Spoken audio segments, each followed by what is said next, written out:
Greetings to all our English-speaking listeners and those who watch this video review of Ukrainian battlefield as of June the 6th.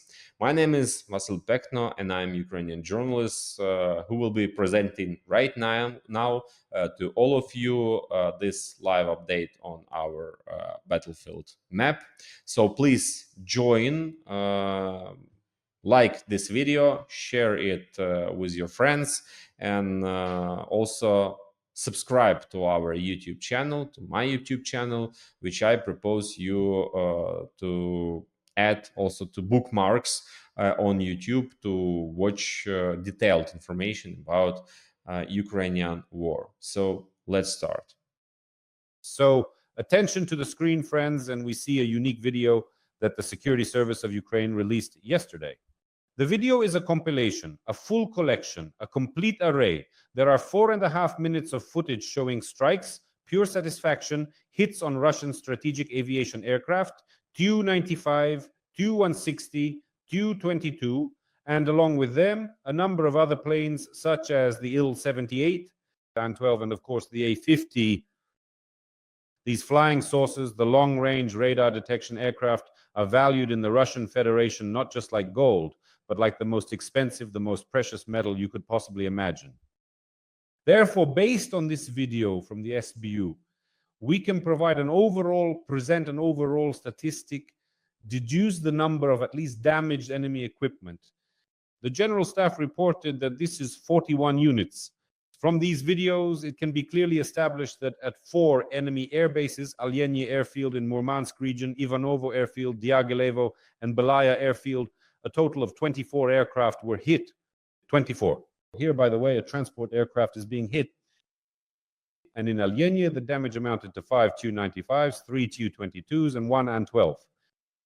At the Ivanovo Airfield, 2 A-50s, FPV drones are landing right on them in these frames. At this moment, we can see the damage to these saucers. Diaghilevo Airfield, 3 Tu-22s, and at the Belaya Airfield, there was a full set of explosions and strikes. 8 Tu-22s, 1 Tu-95, 1 Il-78, and another Tu-95. So that makes 8 Tu-22s, 2 Tu-95s, and 1 Il-78. That is 10 aircraft at the Belaya Airfield and 8 aircraft, actually a bit more, 9 at Olenya. So in total, that's about 24, 25 aircraft. I've honestly lost count, but definitely 2.5 dozen aircraft were hit. This is what can be determined from this video by the Security Service of Ukraine, an operation that has no analogues in the world, and I'm not sure it ever will. But on the other hand, I am absolutely convinced that right now, many intelligence agencies around the world are studying this security experience. Because it turns out that what was previously said about FPV drones as, so to speak, the weapon of the poor, this was exactly the kind of argument we used to hear from our Western partners, like, what are you doing there, Ukraine and Russia fighting? You use drones because it's the weapon of the poor. It's all because you don't have aviation that can just fly in, blow everything to smithereens, and leave nothing alive on the ground. Well, friends, it turns out now that this isn't exactly the weapon of the poor. It turns out that this is a weapon where, for $500, a single drone has a chance to strike $1 million or even priceless assets, like airplanes, if we're talking about those same long-range radar detection aircraft in the Russian Federation. So it turns out that asymmetric warfare now makes sense if we talk about the economy and about the damage that these seemingly cheap drones actually inflict. This is no longer the weapon of the poor. Maybe she was like that from the beginning. This is the weapon of the third millennium. Drones, they will now set the trends. So that's where I begin this review. I will come back to drones later. But as I promised in yesterday's review, today I will focus primarily on the map of hostilities. And I will immediately talk about what I consider to be the most critical direction. This is the Kostyantynivka, Pokrovsk, Donetsk direction in short, because as you can see, recently there has been an advance by the enemy marked on the deep state map in the area of Delivka. This is on the Turkish side, and it raises further concern about the enemy's advance in the Kostyantynivka direction along the Pokrovsk-Mirnohrad Kostyantynivka highway. At present, as of today, it can be said that the enemy is showing more interest not so much in Pokrovsk, but rather in moving toward Kostyantynivka. the rather large gray zone that you can see here. Indeed, this gray zone really is gray, but it already extends as far as the settlements of Popiv Yar, Rusin Yar, and Yablunivka. By the way, in the last one, in Yablunivka, fighting is already taking place practically within the settlement itself. You can see its geography, how the administrative boundaries of Yablunivka are stretched out. And here the enemy has approached along the highway toward Konstaka and has entered the outskirts of Yablunivka. Yablunivka is actually paired with another village, Oleksandrovo Kalinove. And the battle for this defensive line, a rather serious defensive line, in fact, could determine, well, the speed, let's say, of the Russians' advance and their approach to Kostyantynivka. Either they will be seriously slowed down at Yablunivka, or they will get through it quickly. And then battles for Kostyantynivka will become an inevitable prospect, literally, in the very near future, already during the enemy's summer campaign. In addition, I have repeatedly said and explained before why the Russians have managed to achieve any success at all in this direction. First and foremost, it's because they played an asymmetric card, or rather the opposite, a symmetric card against us, using our own tactic of deploying unmanned systems units. What does this mean? At one point, after completing the Kursk operation and managing to push our forces out of most of the Kursk region, the Russians were able to redeploy high-quality drone units, specifically here, to the junction of the Pokrovsk and Toretsk directions. They also managed to reinforce this area with units and subunits from the Kurakhove direction, combining them to form a kind of strike force which they used to deliver a blow at the junction of our Pokrovsk-Toretsk military grouping, primarily aiming to disrupt our logistics. First and foremost, they targeted our logistics with drones. What our soldiers were doing at the beginning of this year, holding back the offensive near Pokrovsk, was when drones over a range of 10 to 15 kilometers destroyed the ability to move equipment, personnel, deliver ammunition, and even restricted the movement of ground robotic systems. All of this is being destroyed within a 15-kilometer range behind the line of contact. The same thing, the same trick, the Russians used against us as well, on the Pokrovsk-Toretsk axis, knocking out our logistics. At that time, there was a lot of talk, panic, and commotion among journalists with attempts to ask the question, so what should we do? And especially, what can be done quickly to neutralize this threat? That was the theory back then, and now essentially it is being put into practice. This is the theory that we needed to deploy our own high-quality long-range drone units to counter the Russian high-quality drone units. It seems that this is exactly the path our command has taken. And here, in particular, we can see, in addition to a number of already well-known units that have previously operated here, among others, the Magyar's birds, the appearance and activity of a unit from the State Border Guard Service, a unit called Phoenix, which is part of the drone line project. Phoenix operates here, and so do strike UAVs, for example, from the Marine Infantry Brigades. And not only them, there are in fact quite a lot of drone units concentrated here. This is what we have managed to set against the Russians, and in general, to relatively slow down their advance. These are essentially the main answers, the key findings and events that have taken place here. In fact, in this very direction, even a bit further south, our deep strike units penetrate quite far behind the front line, more than 10 to 15 kilometers. In Novoselivka Persha, enemy losses are being recorded, and there are corresponding videos of this kind. Regarding Novoselivka Persha, as I promised, we are now returning to the topic of drones. By the way, friends, something with a very long range caused explosions almost at the border of the Russian Federation on the territory of occupied Luhansk region. Here is the geotag. The point is north of Stanitsia Luhanska, near the settlement of Pshenichny. In fact, the summer camp Sonyachny used to be located here. By the way, I know these areas because even before the full-scale invasion during the ATO and JFO, I personally visited these places as a journalist. Stanitsia Luhanska, Shchastia, the entire section of Luhansk region. I used to come here. I remember those days. So at this spot north of Stanitsia Luhanska, there once was the summer camp Sonyachny.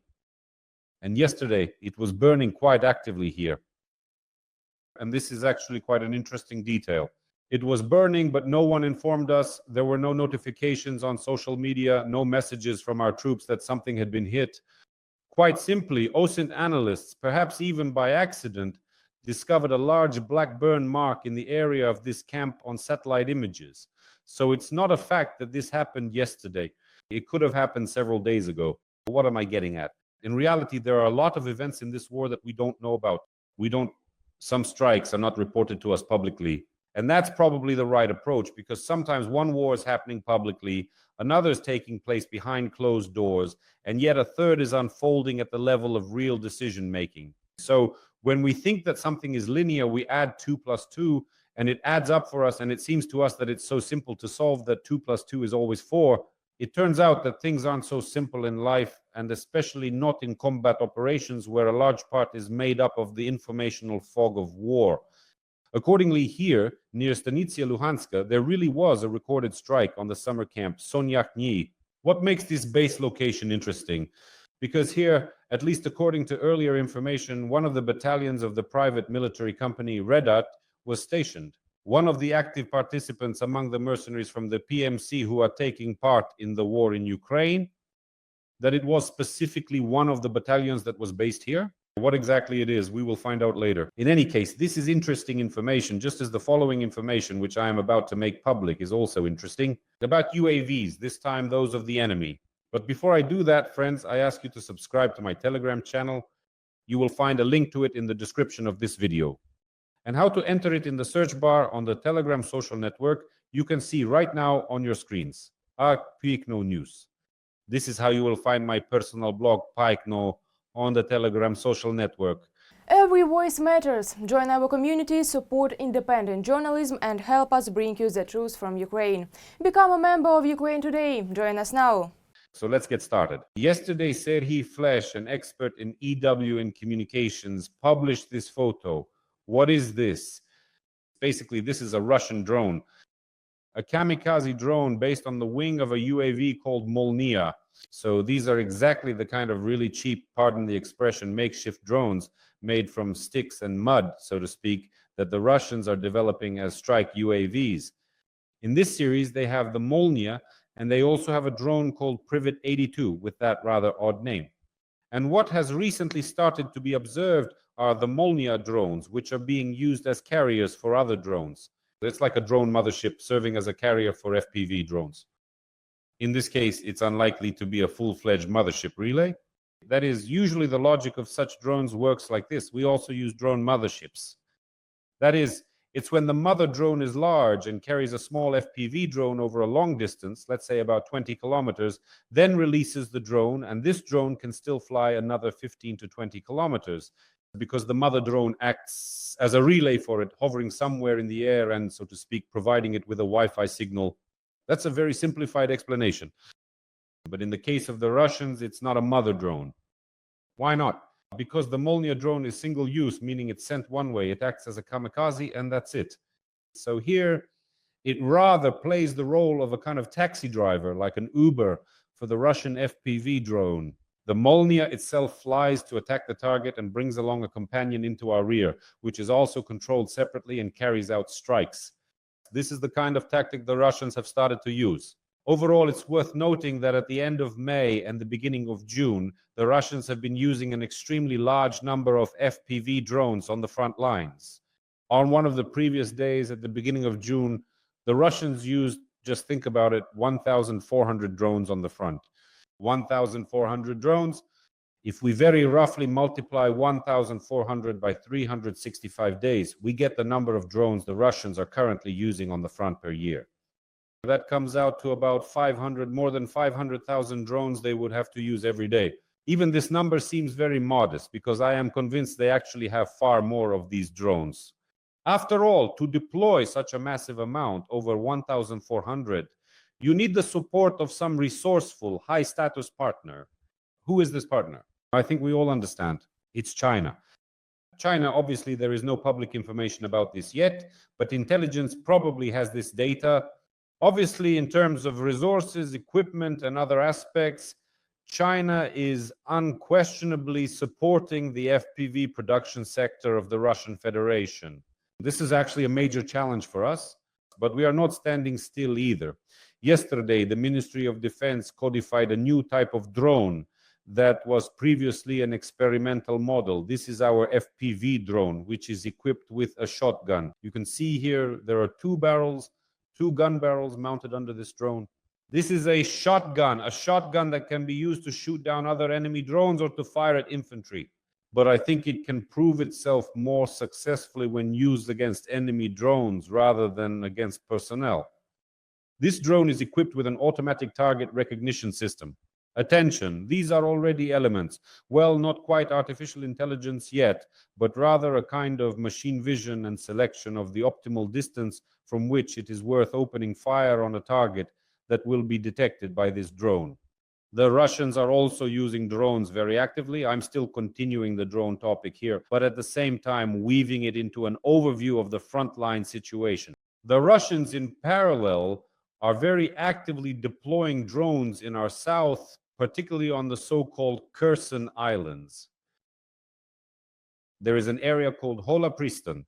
Here there are huge, truly huge islands.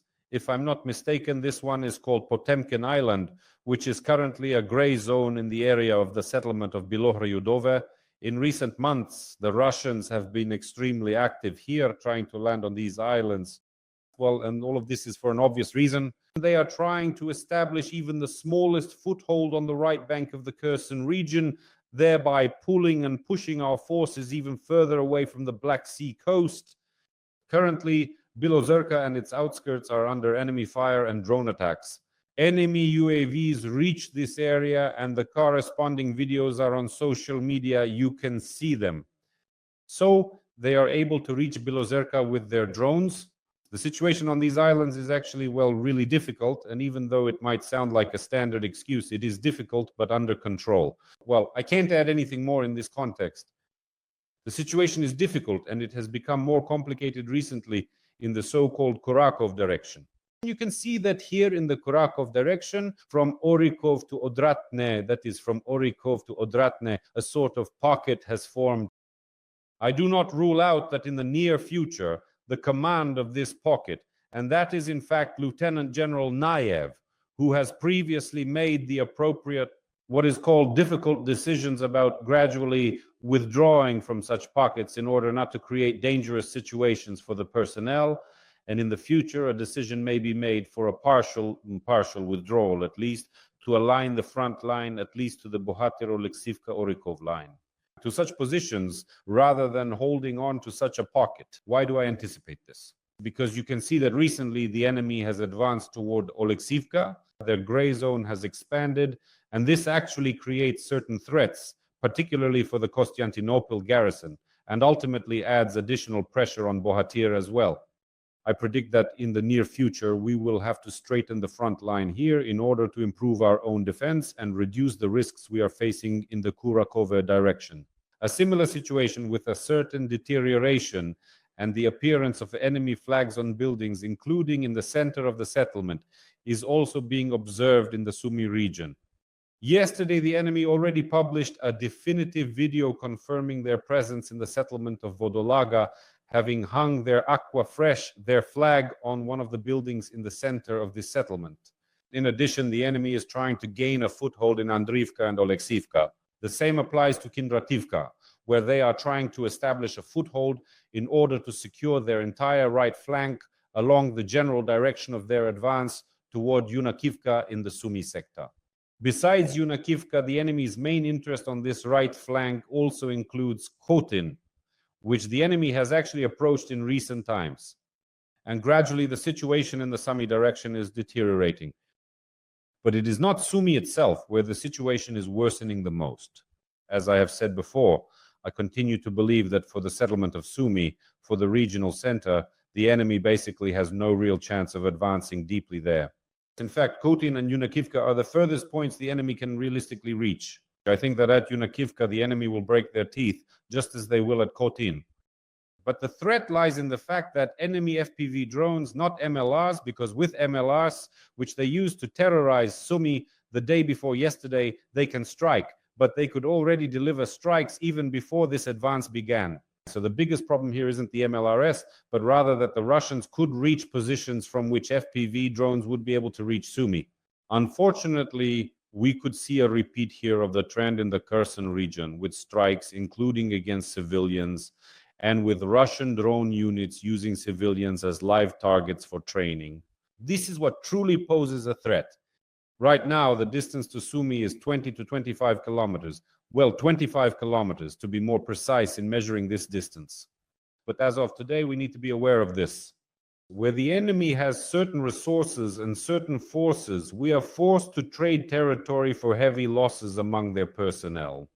Significant losses of enemy personnel are being recorded in the Sumy direction. We are forced, I'll repeat once more, to trade territory, and at times we are forced to retreat. Why are we forced to do this? In order to preserve our personnel, to preserve our main strike force, the core resilience, the resilience of the main pillar of Ukrainian society, which is the armed forces of Ukraine. That is why we are sometimes forced to retreat. But beyond Pisarivka, Cotin, and Yunakivka, the Russians have almost no chance of advancing. And in fact, at this point, they haven't even come close enough to Cotin or Yunakivka to talk about fighting in that direction. At the same time, our troops, for example, somewhat further west, in the area of that same Tyotkhin, I want to emphasize that the operation here is not over. And even recently, you can see on the deep state map that an additional gray zone has appeared in the area of the settlement of Iskrikivshchina, which is one of the main directions, one of the main axes of our troops' attack.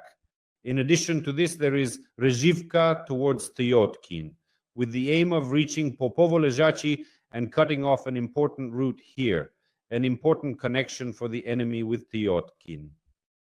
Here, essentially, an asymmetric situation is unfolding, similar to the Sudzhansky direction for the enemy, where we are trying to cut off this kind of enemy pocket. Here it is very clearly visualized, this pocket near our border. And along these lines, we are trying to cut it off.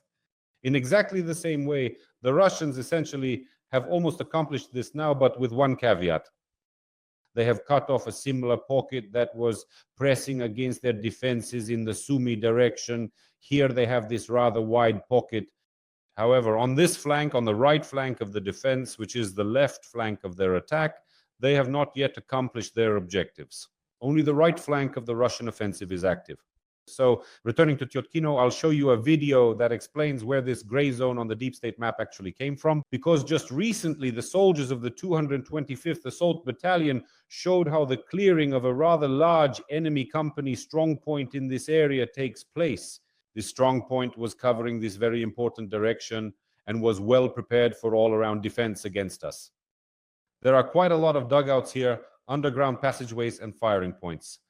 For several days, our artillery and FPV drones targeted it, and then the infantry moved in. In the video, we can see footage of the final stage when assault troops of the 225th Assault Regiment are throwing grenades, explosives, and TM anti-tank mines into the fortifications. These mines explode and essentially finish off this fortified area, breaking the defense, and thus the positions are taken under our control. Just yesterday, as the soldiers themselves write, this was a serious stronghold of resistance, but now it's nothing but a crater and enemy bodies in the ground. In fact, the Russians, simply by having many times more firepower, are doing exactly what we managed to do here near Tyotkin with artillery to drive out the enemy. They are doing the same with their artillery because the Russian troop presence in Sumy and Kursk regions is quite significant. In the same way, they are using artillery to essentially destroy our positions. And here's the picture of what happens if you don't retreat. Then people simply get buried in those dugouts, and we cannot allow that to happen. The 225th Assault Regiment, bravo to them for this operation, because what they are doing in the Kursk region on this Tyotkivsky bridgehead is in fact a truly asymmetric action aimed at pulling and stretching the enemy's forces, which could have a positive effect directly on the Sumy direction itself. Well, that's how things stand, friends. On that note, let's wrap up. Thank you all for your attention. Take care. All the best. Until we meet again.